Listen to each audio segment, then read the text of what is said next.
우크라이나 전쟁이 개전 이래 최악의 상황으로 치닫고 있습니다. 최근 우크라이나는 군사요충지 도네츠크주 아우디이우카를 러시아에 내주는 등 패퇴하는 모습인데요.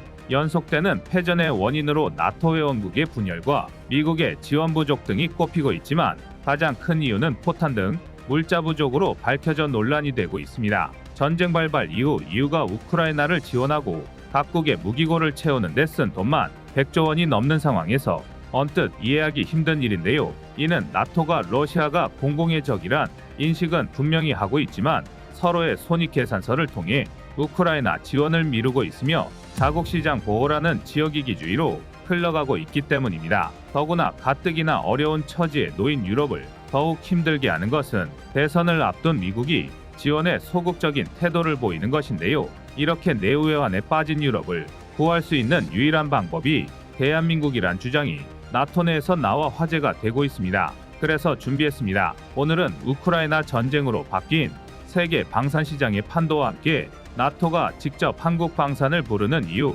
그리고 대한민국의 방산 경쟁국들에 대해 자세히 알아보겠습니다. 지금 보시는 영상이 마음에 드셨다면 지인들의 카톡으로 공유해주세요. 여러분의 구독과 좋아요는 꺼리튜브 영상 제작에 많은 힘이 됩니다. 우크라이나 전쟁은 방산 시장의 판도를 바꿔버렸습니다. 미국의 글로벌 방산 시장 점유율은 큰 폭으로 증가했고 유럽은 방위산업 재건에 큰 돈을 쓰기 시작했습니다. 여기에 한국을 포함 방산 신흥 강국이 부상하기 시작했는데요. 이런 변화의 이면엔 각국의 이권이 치밀하게 얽혀 있었습니다. 우크라이나와 대만해역, 그리고 중동에서 미국은 자유민주주의 수호자로서 큰 돈을 쓰는 것처럼 보이지만 이에 대한 보상 역시 명확합니다. 5년 단위로 세계 방산 시장의 국가별 점유율을 발표하는 스톡홀름 국제평화연구소에 따르면 최근 미국의 방산 시장 점유율이 33%에서 40%로 크게 증가했으며 특히 2023년 3분기까지의 무기 수출 계약 총액은 800억 달러, 하나 107조 원이었습니다. 이는 평년의 5배가 넘는 수치이며 조만간 미국의 방산 시장 점유율이 50%를 넘어갈 것이란 관측까지 나오고 있는데요. 당연히 미국이 무기를 판매하기 위해 긴장 상황을 유발한 것은 아닐지라도 전쟁으로 미국의 기업이 이전보다 더 많은 돈을 벌어들이고 있는 것만은 사실입니다. 유럽 역시 많은 무기를 사들이고 있습니다. 독일과 프랑스 정부는 무기 수출 승인 관련 기준을 완화하고 절차를 간소화하는 등 방산 수출을 늘리기 위해 안간힘을 쓰는 가운데 현지 생산과 기술 이전을 확대하고 있습니다. 라인메탈, BAE 시스템즈 등을 포함한 주요 방산 기업들은 생산 설비를 증설하고 수천 명 단위의 인력을 추가 고용하고 있는데요. 방위산업은 국가 생존과 직결된 문제로서 최우선 순위를 부여받은 가운데 유럽 전체가 자주국방, 안보 자강에 길을 걷고 있는 것입니다. 이런 분위기 속에 방산 신흥 강국이 부상하고 있는데요. 한국을 포함 이스라엘과 튀르키예의 방산 수출 증가액이 역대 최대를 기록하고 있습니다. 이렇게만 보면 세계 방산의 흐름이 원활히 돌아가는 가운데 우크라이나 역시 포탄 부족 등으로 고통받는 일이 없어야 정상일 텐데요. 우크라이나는 왜 군수물자 조달에 힘겨워하며 고전하고 있을까요? 이는 전쟁의 장기화로 인한 유럽연합의 피로감도 한 원인일 수 있겠지만 나토 회원국 각자가 지역 이기주의에 빠져 계산기 두드리기에 여념이 없기 때문입니다. 워싱턴 포스트는 24일 유럽 방위청 자료를 인용, EU 27개 회원국이 2022년에만 520억 달러, 하나 70조 원을 군사장비 조달과 생산설비 정비에 사용했다고 보도했습니다. 가령 우크라이나 전쟁으로 중요성이 재확인된 155mm 포탄 연간 생산량은 지난 2년 사이 40%가량 증대됐으며 핀란드는 365일 24시간 공장을 가동해 포탄을 전쟁 이전보다 4배 이상 생산하고 있습니다. 그런데도 2023년 우크라이나에 공급하기로 했던 155mm 포탄 100만 발 가운데 겨우 절반 수준만 우크라이나로 인도되었으며 이는 러시아군 대비 화력 열세는 물론 군의 사기까지 떨어뜨리는 상황을 만들었는데요. 우크라이나군의 한 달 포탄 사용량은 최소 20만 발인데 유럽 전역에서 생산할 수 있는 모든 생산량을 모아도 5만 발에 불과 러시아군을 막아내기엔 여전히 턱없이 부족한 수준으로 분석되고 있습니다. 그리고 워싱턴 포스트는 이 문제의 핵심으로 냉전 종식 이후 군축을 계속해 유럽이 군수제조 역량을 되살리는데 충분한 예산을 배정할 것인지가 될 것이라고 분석했는데요. 역시 문제는 돈이었습니다. 지금이야 수요가 있으니 포탄을 찍어내듯 생산해도 괜찮겠지만 현재 연간 140만 발로 잡은 유럽의 포탄 수요량이 전쟁 후에도 지속할 것인지 방위업체들은 불안해하고 있는 것이죠. 군수물자 생산 설비 확대를 위해선 정부로부터 계속적 투자와 계약 확정을 전제로 하는데요. 전쟁 이후 군수물자에 대한 수요도 확실치 않을 뿐더러 생산 능력이 저하된 산업을 되살리는 데 필요한 시간도 유럽 편이 아니란 것입니다. 제임스 블랙랜드 유럽 국방안보연구원은 유럽이 생산 라인을 구축하고 노동자를 고용교육하고 주요 자재를 확보하는 데 몇 년이 걸린다라면서 이러한 시간어비가 러시아에 유리하게 작용할 것이라고 꼬집었습니다. 우크라이나 전쟁을 제외하면 장기적 수요가 확실치 않은 만큼 생산 라인 증설, 인력 충원, 핵심 자재 확보 등에 나서기엔 경영상 리스크가 큰데 유럽 각국의 정부가 장기 계약이나 지속적 투자에 소극적이라는 것이 그의 주된 발언 요지였는데요. 더구나 우크라이나를 지원하던 큰손 미국 쪽의 분위기도 이상하게 흘러가고 있습니다. 미국은 공화당 우위의 하원에서 610억 달러, 약 82조 원에 달하는 우크라이나 지원안을 통과시키지 못하고 있습니다. 미국의 지원이 없다면 당분간 우크라이나는 대공 미사일과 포탄 공급에 어려움을 겪을 수밖에 없는데요. 유럽 일각에선 우크라이나에 충분한 무기를 공급하기 위해 한국 등 제3국에서 무기를 수입하는 방안도 거론됐지만 프랑스와 독일 등 주요 회원국의 반대가 이어지고 있습니다. 이것은 마치 우크라이나가 보전하는 상황과는 별개로 기존 방위 시장을 한국에 빼앗기지 않기 위해 어깃장을 놓고 있는 것이죠. 사실 한국산 무기가 폴란드 수출을 계기로 동유럽에 발을 들이자 유럽 방산 업체들이 기존 시장을 사수하기 위해 생산 능력과 성능을 높여왔습니다. 22일 로이터 등 외신에 따르면 독일 라인메탈은 최근 우크라이나의 탄약 생산 공장을 신설 155mm 포탄 생산 계획을 발표했습니다. 라인메탈은 지난해 현대로템의 K2 전차를 밀어내고 노르웨이 전차 사업을 따내기도 했는데요.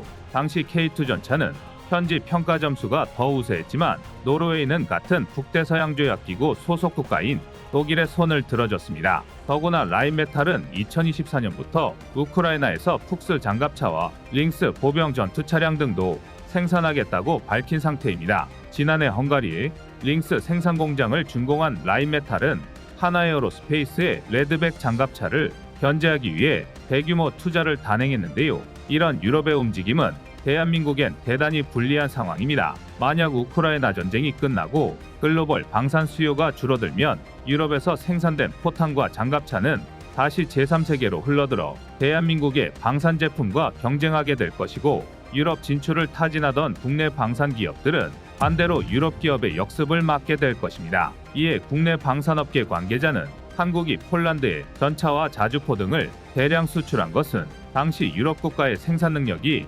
부족했던 영향이 컸다라며 우크라이나 전쟁을 계기로 유럽 내 무기 수요가 급증하자 독일과 프랑스, 영국 등이 한국에 뺏긴 시장을 다시 찾아오기 위해 노력할 것으로 전망했습니다. 최근 여러 건의 수주에 성공한 프랑스의 라팔 전투기 역시 성능 개량에 힘쓰고 있는데요.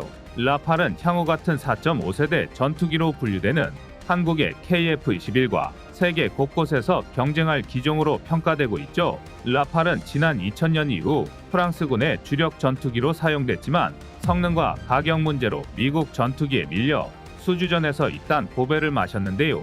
그러나 2016년 인도를 시작으로 이집트, 카타르, 그리스, 크로아티아, 아랍에미리트, 인도네시아 등에서 수출 계약을 체결하며 어느 정도 규모의 경제를 이뤄냈다는 평가를 받고 있습니다. 그런데 여기에 더해 최근에는 신형적외선 탐지 추적 장치 등을 탑재한 개량형인 F4 버전을 만드는 등 성능을 높이고 있어 우리 KF-21을 위협하는 강력한 경쟁자로 발돋움하고 있습니다. 영국 역시 자국의 방산 산업을 키우기 위해 안간힘을 쏟고 있는데요. 구형 AS-90 자주포 116문을 신형 기종으로 교체하는 사업에서도 하나에어로의 K9 대신 스웨덴의 아처 자주포 14문을 임시 도입한다고 밝힌 바 있습니다. 아직 수주 결과가 확정된 것은 아니지만 이런 결정이 이면엔 영국 기업 BAE 시스템즈에게 시간을 벌어준 것이 아니냐는 해석이 나오는 부분입니다. 한국 방산을 위협하는 존재는 이뿐만이 아닙니다. 최근 압도적인 가성비로 저가형 무기 시장에 돌풍을 몰고 온 튀르키예나 원천 기술을 다수 보유한 이스라엘 역시 노골적으로 방산 수출을 늘리고 있는데요. 특히 이스라엘의 기존 세계 방산 시장 점유율은 2.3%에 불과 한국에 이어서 10위권이지만 우리가 한때 이스라엘의 방위 산업을 롤모델로 삼았을 만큼 그들의 기초가 튼튼하다는 점을 상기할 필요가 있습니다. 여기에 기존 한국 방산의 고객이었던 UAE, 사우디아라비아 역시 방위산업 경쟁국으로 탈피할 움직임을 보이고 있습니다. 이들은 단순한 무기 수입이 아닌 방위산업 육성을 통해 세계 방산 시장에 진출하려는 것인데요. UAE는 1990년대 중반부터 중동 최대의 방산 전시회를 개최하고 있으며 국영 EDG 그룹을 설립해 기본화기, 장갑차 등을 국산화하고 선진국과 공동 개발한 단거리 미사일의 수출을 추진할 정도까지 발전한 상태입니다. 이런 변화의 움직임에 힘입어 UAE는 최근 무기 수입을 40% 줄였으며 현재 세계 방산시장 수출국 20위 이내로 진입한 것으로 평가되고 있습니다. 사우디아라비아도 2022년부터 경년 단위로 방산 전시회를 개최하고 있으며 국부펀드를 활용하여 설립한 국영기업 3위를 활용 방위산업을 통한 수출 확대를 자신들의 비전 2030에 포함하고 있습니다. 이렇게 세계 방위산업의 판도가 격변하고 있는 만큼 한국의 방위산업도 중요한 변곡점에 서 있는데요. 대한민국 방산이 경쟁에서 이들을 이기기 위해선 일단 남은 계약을 성공적으로 마무리하는 것이 중요하다 할 수 있습니다. 여기에 더해 그동안 이뤄낸 한국 방산의 도약에 만족하지 않기 위해선 끊임없는 자기혁신과 기술 개발이 필요할 텐데요. 동유럽에서 확보한 교두보를 발판으로 유럽 전체와 중동, 미국, 아시아까지 대한민국 방산이 세계 시장을 호령할 그날을 기대해봅니다. 여러분의 구독과 좋아요가 꺼리튜브 운영에 많은 힘이 됩니다. 최근 한국 방위산업의 수출 대상국과 무기 체계가 다양화되고 있습니다. 예를 들어 2022년에는 주로 UAE, 이집트, 필리핀, 폴란드 등 4개국에 수출했으나 2023년에는 사우디아라비아, 노르웨이, 에스토니아, 핀란드 등 12개국으로 수출 대상국이 확대되었습니다. 이러한 다변화는 특정 국가에 대한 의존도를 줄이고 다양한 국가들의 요구와 표준에 맞춰야 하기 때문에 기술 혁신과 제품 개선을 촉진합니다. 이런 환경을 바탕으로 한국 무기는 다른 나라들은 범접하지 못할 많은 장점을 키워왔습니다. 우선 한국 무기는 높은 기술력과 혁신적인 무기체계 개발 능력을 바탕으로 개발되고 있습니다. 이를 통해 세계 시장에서 경쟁력을 유지하며 국제 시장에서 인정받고 있습니다. 뿐만 아니라 한국 무기는 안정성과 신뢰성이 높은데요. 이는 국내에서 철저한 검증과 시험을 거쳐 개발되기 때문입니다. 2022년과 2023년에 이어 2024년에도 수출이 기대되는 한국 무기들이 있습니다. K2 전차나 K9 자주포, FA50 천무 등 브랜드화된 무기들 외에도 다양한 무기들이 수출 대상으로 떠오르고 있는데요. 국방기술진흥연구소는 아예 말레이시아, 루마니아 등 국가별 국방조달 계획을 분석하고 그에 따른 수출 품목을 추천하기도 했습니다. 우선 그 첫 번째 타자는 천궁2입니다. 천궁2는 국내 기술로 개발된 중거리 중고도 지대공 요격 체계로 탄도탄 및 항공기 공격에 동시 대응이 가능합니다. 국방과학연구소가 주관하고 LIG넥스1, 하나시스템, 하나에어로스페이스가 협력하여 개발한 이 시스템은 우수한 성능을 인정받아 2022년 아랍에미리트에 2조 6천억 원 규모로 수출되었으며 사우디아라비아 역시 천궁2 도입에 높은 관심을 보이고 있습니다. 동남아시아 시장에서도 천궁2의 수출이 기대됩니다. LIG넥스1은 말레이시아, 방글라데시, 싱가포르 등 동남아시아 국가들을 대상으로 천궁2의 수출을 모색하고 있는데요. 군사 전문 매체 디펜스 시큐리티 아시아는 사우디아라비아가 코리안 패트리엇으로 불리는 천궁2의 구매를 앞두고 있다고 보도했으며 말레이시아 정부도 방공 역량을 보강하기 위해 천궁 도입을 검토하고 있다고 전했습니다. 2023년에 말레이시아에서 열린 방산전시회에서 천궁2를 주요 품목으로 전시한 바 있으며 말레이시아 정부 역시 방공 역량 강화를 위해 천궁의 도입을 검토하고 있다고 알려져 있습니다. 천궁 개발 이전 한국의 방공체계는 해외에서 도입한 무기들이 차지하고 있었습니다. 크게 호크 미사일과 나이키 미사일, 스파르탄으로 나눌 수 있는데요. 호크 미사일은 호밍 더 웨이 킬러의 약자로 반드시 추적해 격추시키는 유도탄의 의미를 담고 있습니다. 1960년대 미국에서 사용된 이 미사일은 반능동 유도 방식을 채택하여 레이더와 표적을 일치시켜 격추합니다. 유효 고도는 18km, 적기 포착거리는 30에서 40km, 격추 가능 거리는 20에서 25km에 달하며 마하 2.8의 속도로 날아갑니다. 자동화 사격 통제 장비를 갖추고 있어 기동성이 우수하고 다양한 작전에 전략적으로 활용됩니다. 나이키 미사일은 중고고도 미사일로 1950년대에 미국 레이시온사에 의해 개발되었습니다. 우리 군에서는 나이키 에이젝스를 개량한 나이키 허큘리스를 운용했습니다. 나이키 미사일은 지대지 또는 지대공 미사일로 사용되며 지대공의 경우 사거리가 최대 155km에 달합니다. 최대 상승고도는 47,000m, 최고 속력은 마하 3.65입니다. 미사일을 발사하면 사격 통제 레이더에서 표적의 위치를 감지하고 그 데이터를 비행 중인 미사일로 전송해 방향을 계속 유도해야 하는 방식으로 운용됩니다. 그리고 스파르타는 나이키 제우스의 개량형으로 대륙간탄도 미사일 및 중거리탄도 미사일, 요격용 지대공 미사일입니다. 스파르타는 최대 사정거리가 수백 킬로미터에 달하며 1에서 2메가톤의 열핵무기를 탄두로 사용하며 대기권 밖에서 X선과 중성자의 효과를 이용하는 것이 특징입니다. 모든 무기체계가 그러하듯 해외에서 도입한 무기들은 가격과 운용 효율성 면에서도 많은 어려움을 발생시킬 수밖에 없습니다. 그래서 국산 무기의 개발이 중요한 것인데요. 1980년대부터 대한민국은 자체적으로 방공유도 무기 개발을 시작했습니다. 첫 출발점은 단거리 지대공 유도 무기인 천마와 휴대용 지대공 유도 무기인 신궁의 개발이었습니다. 이후 국방과학연구소는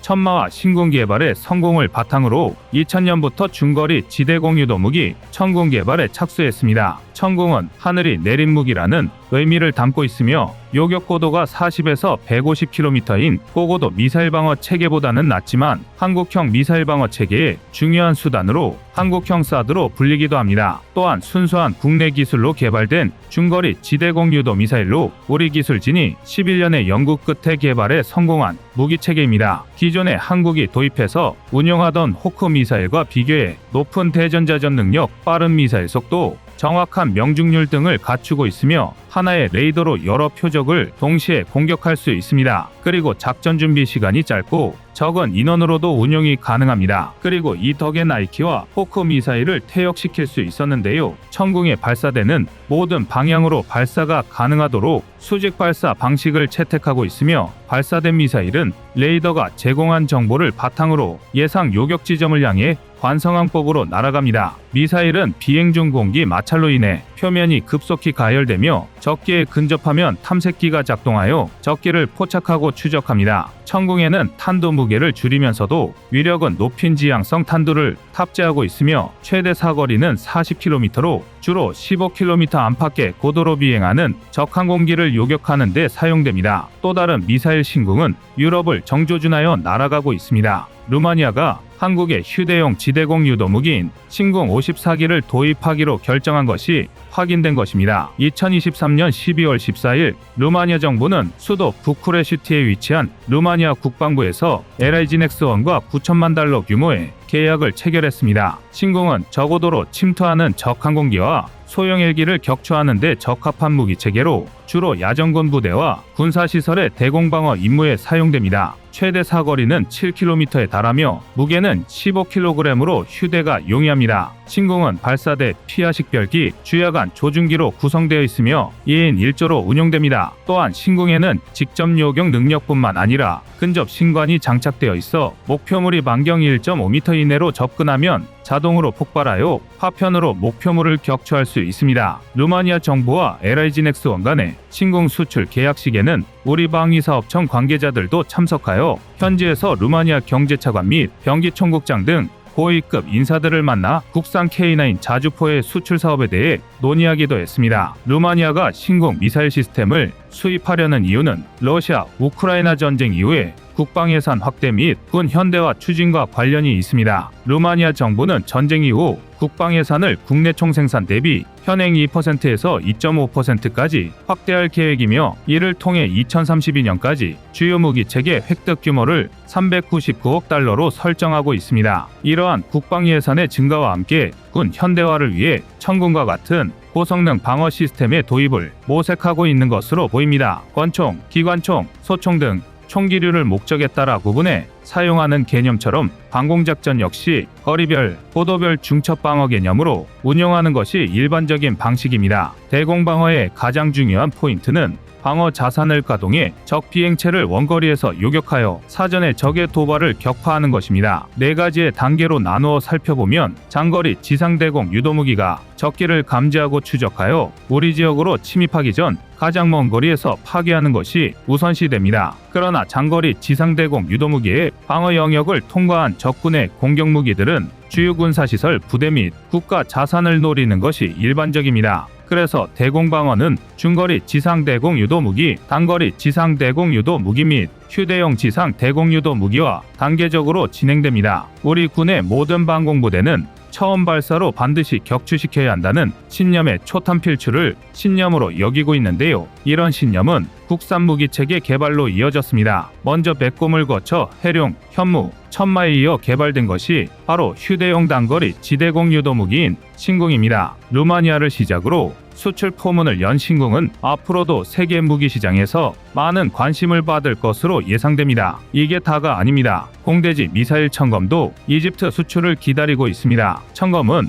이집트의 대전차 미사일 사업의 1차 기술평가를 국내 최초로 통과했으며 현재 2차 성능평가를 준비하고 있습니다. 지난해 12월에 1차 기술평가가 완료된 이후 올해 상반기 중으로 2차 평가가 예정되어 있습니다. 청검 미사일은 높은 성능을 가진 공대지 미사일로 LAH 한 대당 좌우각 2발 등 총 4발을 장착할 수 있습니다. 청검 미사일의 무게는 35kg이며 사거리는 약 8km입니다. 많은 분들이 헬파이어 미사일을 알고 계실 텐데요. 청검은 그 헬파이어 미사일보다도 뛰어나다는 평가를 받고 있는 무기입니다. 헬파이어2는 뛰어난 관통력과 신뢰성으로 잘 알려진 미사일이지만 청검은 헬파이어2와 유사한 성능을 가지고 있으면서도 특정 기술적 우위를 가지고 있다고 평가됩니다. 청검은 LAH뿐만 아니라 해병대 상륙 공격 헬기에도 탑재될 예정이며 하나에어로스페이스는 지대지 유도탄으로의 개조를 통해 전차 및 장갑차 등 지상 플랫폼에 장착하는 모델의 개발도 추진하고 있습니다. 지금까지 2024년 한국 무기의 수출 유망주에 대해 알아봤는데요. 우리 군의 신무기 도입과 수출 성과를 더욱 증대하기 위해 패스트트랙 제도 도입도 검토 중입니다. 무기 시스템 조달 패스트트랙은 신속한 무기 체계 개발 및 도입을 목적으로 하는 절차로 전략적 중요성이 높은 무기 체계에 대해 보다 신속한 개발과 배치를 가능하게 하며 해외 무기 수출에서도 큰 효과를 발휘할 것으로 기대됩니다. 이상 꺼리튜브였습니다.